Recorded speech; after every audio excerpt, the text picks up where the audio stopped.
First differences. If the first differences of data outputs are constant for uniform inputs, the rate of change is constant and a linear function can be found that fits the data exactly. Decide if the data below can be modeled with an exact linear function. If so, give an equation for the line. First of all, we look at our inputs and notice that they are uniform. In other words, that there's the same distance between them. These are each 2 apart. And so now we can look at the first differences of the outputs. 9 minus 5 is 4. 13 minus 9 is 4. 17 minus 13 is 4. And 21 minus 17 is 4. So the first differences are constant, and this can be modeled with an exact linear function.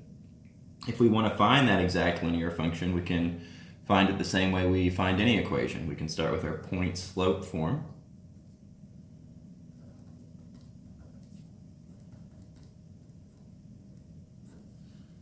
We have a lot of points we could use for x1, y1, but we need to identify the slope.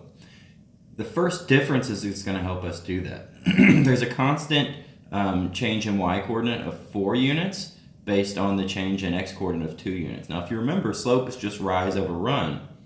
So our slope will be 4/2, or 2.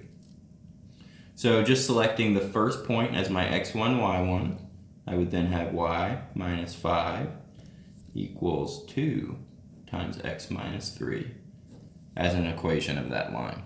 If we want to solve for y, we can find that y equals 2 times x minus 3 plus 5, just adding 5 to both sides of the equation. Simplifying, we get 2x minus 6 plus 5, or y equals 2x minus 1.